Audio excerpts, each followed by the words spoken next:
ਢੀਠ ਨੇ, ਇਹਨਾਂ ਨੂੰ ਸ਼ਰਮ ਕੋਈ نہیں آنی. بہرحال کام میں ایسے لگے ہیں. آگے چلتے ہیں صاحب. ملائیشیا کے سابق وزیر اعظم مہاتیر محمد نے صدر ٹرمپ کی جانب سے غزہ کے فلسطینیوں کے لیے پیش کردہ امن منصوبے کو ایک جبری حل قرار دے دیا، جبکہ دوسری طرف حماس نے امریکہ کے صدر ڈونلڈ ٹرمپ کے 20 نکاتی غزہ امن منصوبے کو بڑی حد تک قبول کر لیا ہے. میں پہلے دن سے کہہ رہا ہوں اس میں کون سی بات ہے. وہ جو مہاتیر ہیں وہ بہت محترم ہیں، میں ان کو بہت، لیکن وہ جبری پورا تاریخ سوائے جبر کے مجھے بتاؤ ہے کیا. تم ٹکے ٹوکری ہو چکے تھے. ہلاکو پینا لے آ گیا اتوں منگول، اس نے کیا کیا؟ کوئی کروڑوں میں سالیں. تاریخ اسی چیز کا نام ہے، جبری حل. یہ کر لیں گے وہ کر لیں گے، کیا مجمت کرو بھائی، ان کی ایجادات کا بائیکاٹ کرو، ان کی پروڈکٹ یہ ایویں برگراں دے پیچھے چڑھ جاندے، ایویں کاروائی پان، لوگوں نو بے وقوف بنان، ایکسپلائٹ کرن. پتہ ان کو ہوتا ہے اندر سے. تم اب کیسس کلے کے سامنے ایک اپاہج مفلوج آ جائے باکسنگ کے رنگ میں تو کیا ہوگا؟ وہ اقبال والی بات کہ پہلے اپنے پیکرے خاکی میں جہاں پیدا کرو تو یہ نوبت ہی نہ آئے. یہ نوبت آتی ہی ان پہ ہے جو کسی جوگے ہوتے نہیں. تو اب باقی رہ گیا جو آپ نے حماس کا ذکر کیا ہے، تو شاید ان کو بات پلے پڑ گئی ہوگی. اچھا نہیں پڑے گی تو وہ پھر وہ پڑھا دیں گے پلے. یہ نہیں ہوا کبھی تاریخ میں، نیور. Might is right. دیکھو بات سنو، کائناتوں کا خالق و مالک اللہ پاک سوچتے ہوئے آدمی بندہ ویژولائز تو کر نہیں سکتا، لرز جاتا ہے. کیوں؟ Ultimate power. یہ نیچے جو ادنا انسان ہے ان کے لیے یہ امتحان ہوتا ہے. دولت ہوئی، طاقت ہوئی، دے ابیوز اٹ، جو بھی ہے وہ سارا وہ یہ تو لکھی پڑی بات تھی. تمہارا کیا خیال تھا؟ حماس نے جیت جانا تھا. یار کوئی عقل کو ہاتھ مارو. ایویں سستے جائے جذباتی نعرے لوگوں نو برگلانا، بے وقوف بنانا، نمبر بنانے نے فلانا ٹمکانا. نو، یاد رکھو عالم اسلام کے لیے جذبہ ایمانی کو ری ڈیفائن کرنا ہوگا. ظالموں، تو حکم ہے نا کہ چین جاؤ حصول علم کے لیے، تو وہاں دینیات پڑھنے کے لیے بھیجنا تھا انہوں نے. تو بس چھوڑو، یہی مقدر ہے. اور بار بار کہہ رہا ہوں، اور اس امید پہ کہہ رہا ہوں کہ جب ہمارا نام و نشان بھی مٹ جائے گا، کبھی کوئی میری بہت ساری چیزیں وائرل ہوتی ہیں، کوئی نوجوان سنے گا کہے گا یار کوئی بندہ تھا جو مسلسل یہ بات کر رہا تھا کہ تمہارے اور تمہارے حریفوں کے درمیان، میں دشمنوں کا لفظ نہیں استعمال کر رہا، گیپ اتنا بڑھ چکا ہے مجھے تو پورا ہوتا ہی دکھائی نہیں دیتا. ان کو آج بھی سمجھ نہیں آ رہی. چلیں آگے آپ چلو بیٹا. ٹھیک ہے صاحب. وزارت خزانہ کی رپورٹ کے مطابق صرف گزشتہ 3 سال کے دوران سرکاری قرضہ 31,200 ارب روپے بڑھ گیا. سرکاری قرضے میں گزشتہ 9 سال کے دوران 300% سے زائد یعنی 60,800 ارب روپے کے اضافے کا انکشاف ہوا ہے. کیا لیول ہوگا؟ اشاریہ بھائی، وزارت خزانہ کی رپورٹ ہے، اصل اشاریہ تو یہ ہے. اور کون دے رہا ہے یہ اس وزارت خزانہ کی رپورٹ ہے جس کے کشکول میں سوائے قرضوں اور بھیک کے اور سودی کاروبار کے کچھ بھی نہیں ہے. وزارت خزانہ ساڈا جواب نہیں ہے. میں نے لکھا تھا ایک زمانے میں، پرانی بات ہے، تب یہ لیسکو میسکو نہیں ہوتے تھے کہ باپڑا ہے، بجلی نہیں ہے، نلکا ہے، پانی نہیں ہے، بیوروکریسی ہے، کام نہیں ہے، فلاں ہے فلاں نہیں ہے. وہ ختم ہو گئی بات. یہ وہی بات ہے، وزارت خزانہ ہے. ہوں تو تھوڑے کو ویسے کہنے کو ریلوے بھی ہے. کھا گئے تسی، انگریز کا دیا ہوا لوہا کھا گئے ہو تم. روسیوں نے تمہیں گفٹ کی کیا؟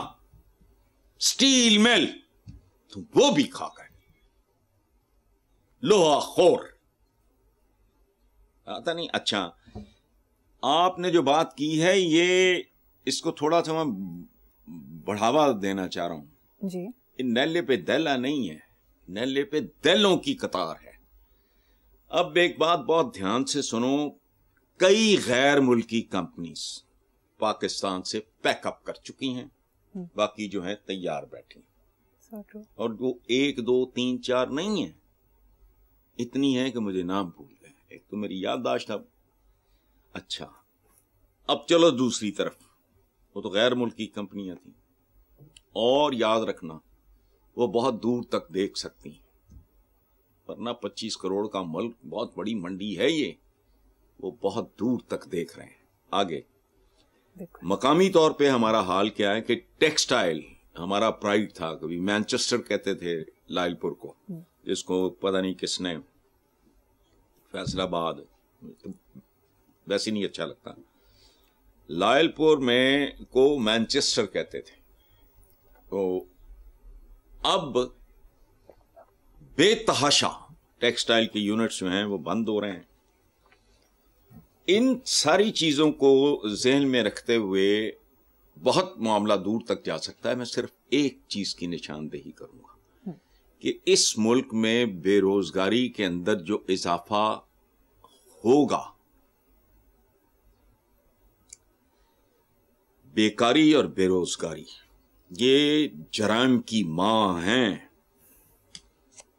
اب یہ بے روزگاری اماں اور بیکاری اماں جو بچے انڈے بچے دے گی، اس کی بھی تیاری کرو۔ جیسے سیلاب کے ہوتے ہی میں نے کہا تھا ان کا تو پتہ نہیں ان کا کیا بننا ہے، سیلاب کے بعد جو کچھ ہوگا اس کو دیکھنا۔ اور ابھی وہ اپنے شباب پہ آیا نہیں، تو چینی کدھر ہے، تو فلانا کدھر ہے، تو ٹمکانا کدھر ہے، چھوڑو۔ صرف اتنا سوچ لو کہ بیکاری اور بے روزگاری اس آلریڈی کچلے ہوئے بھوکے ننگے معاشرے میں اس میں کتنا اضافہ ہوگا، اور جتنے افراد بے روزگار ہوں گے ان کو کم از کم 8-10 سے ضرب دے لو، بچے جمڑ دا شوق ہے بڑا، تو یہ لاکھوں میں جائے گا کام۔ دوسری طرف رپورٹ کے مطابق IMF مشن نے حالیہ دورے کے موقع پر کہا کہ پاکستان گریڈ 17 سے 22 کے تمام اعلیٰ سرکاری افسران کے اثاثے ظاہر کرنے کے لیے دسمبر 2025 تک قانون سازی کرے۔ تاخیر ملک کے اصلاحاتی وعدوں پر اثر ڈال سکتی ہے۔ دیکھو بات سنو، IMF ایک اور طرح کی مشین ہے، وہ ہماری خباستوں، شرارتوں، یہ حرکتوں، بددیانتیوں، لوٹ مار سے وہ بہت واقف ہوں گے، لیکن وہ یہ نہیں جانتے کہ یہ گریڈ 17 اینڈ ابو نہیں۔ تو میں نے کتنی بار کہا کہ میں سڑ بل جاتا ہوں۔ پٹواریوں کی 3 بیگمات، ایک جیسی گاڑیاں، مہنگے اسکولوں، پرائیویٹ اسکولز میں بچے ہوئے، خدا کا خوف کرو۔ تم نے پاکستان کو کوئی IMF والے سمجھتے ہیں کہ بڑا کوئی، وہ خدا کا خوف کرو۔ گریڈ 17 سے نیچے نیچے اگر صحیح آپریشن کرو نا، تمہارے قرض اتر جائیں گے، تمہیں پتہ ہی نہیں ہے۔ یہ کیسی عیاشانہ، انورٹڈ کاماز میں عیاشی کا لفظ استعمال کر رہا ہوں، اچھی گاڑی رکھنا، یہ وہ، اس کو چھوڑو۔ حرام کھانے والے لوگوں میں لتیں بھی بڑی عجیب و غریب ہوتی ہیں۔ تو یہ 17 گریڈ کا، تم اعلیٰ افسران 17 اینڈ ابو کو پیٹ رہے ہو، یہاں تو ادنا مان نہیں۔ جاؤ جا کے ان کے نچلے گریڈوں کو بات سنو۔ یہ انسپیکٹر ہی اٹھا لو، food inspector, drug inspector, excise inspector, پتہ نہیں کیڑا انسپیکٹر تھے، کسٹم انسپیکٹر، پولیس انسپیکٹر، مجھے ذرا بتاؤ تو صحیح۔ میں کہتا ہوں اس ملک کی اصل اکانومی ہے ہی کرپشن۔ یہ جتنے انسپیکٹرز ہیں، ڈرگ انسپیکٹر، یہ وہ سارے جو بھی ہیں، ان کی تنخواہیں ایک طرف رکھو، ہاؤ آر دے سروائیونگ؟ لیکن یہ نہیں کریں گے، یہ پائی بال ہیں، وہ پائی Natha Singh and Prem Singh, one and the same thing. یہ مل جل کے تنخواہیں، ان کے لائف سٹائل، فلانا بچے کہاں پڑھ رہے ہیں، فلانا کہاں ہو رہا ہے، پراپرٹیاں کن کن رشتے داروں کے نام پہ ہیں، فلانا ہے، ٹمکانا، سارا۔ وہ گناہ نہیں ہے رشتہ داروں کے نام پہ، اگر وہ بیوی اور بچوں کے نام پہ. چونکہ میں نے پوری زندگی، مریم بیٹا یہ یاد رکھنا، پوری زندگی میں نے 81 میں مالٹن میں گھر بنایا تھا، 81 میں سعودی عربین انکم سے، وہ بھی میرے نام نہیں تھا.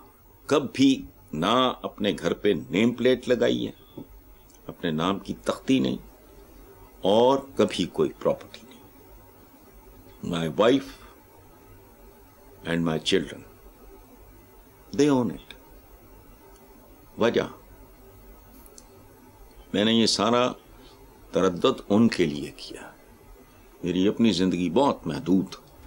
چلو